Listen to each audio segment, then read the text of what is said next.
because I had also decided not to take the drug, my oncologist and my homeopathic doctor that I was also seeing at the time had mentioned about doing a right side mastectomy as a precaution, and I had chosen to do it.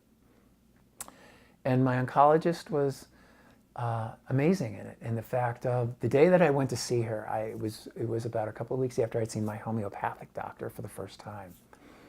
At the end of my homeopathic doctor's visit, he goes, "Michael, has anyone talked to you about doing a right side mastectomy as a precaution?" And I remember sitting in his office going, no, no, no, no, no, no, no, no more surgery. Nope, nope, not. And I just went, no, no one said anything. And I'm just thinking, oh, no, no.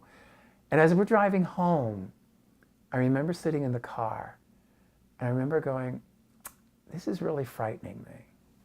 And with everything I'm reading, with everything I'm learning, with everything that I'm doing, I am realizing that when I know fear is right here, I need to look at that. And so when I got home, after the drive, and Tim and I settled down, and we talked, I had said to him, I'm going to talk to Dr. Ives, my oncologist, about this. And so I go into her office within a couple of weeks, and I'm telling her about my visit with the homeopathic doctor, and I'm telling her about, his suggestion about the right side mastectomy. And she's got this smirk on her face, and I was like, what's so funny? And she's like, Michael, I have been debating all day long how to bring this subject up with you. And she goes, I'm feeling that, she goes, even though the chances are slim, that it can spread to the other side. Because your choice right now is to not do a drug, to do this as a proactive measure.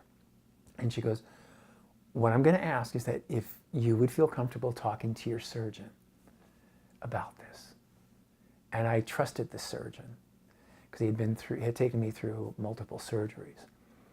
And so they set up an appointment, and I talked to the surgeon. He was like, this sounds like a good idea. And so I did it.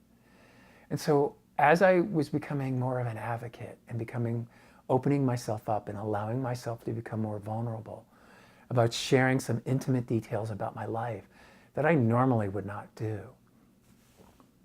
I found myself more comfortable with who I am. I found myself more comfortable where I am at that moment in my journey.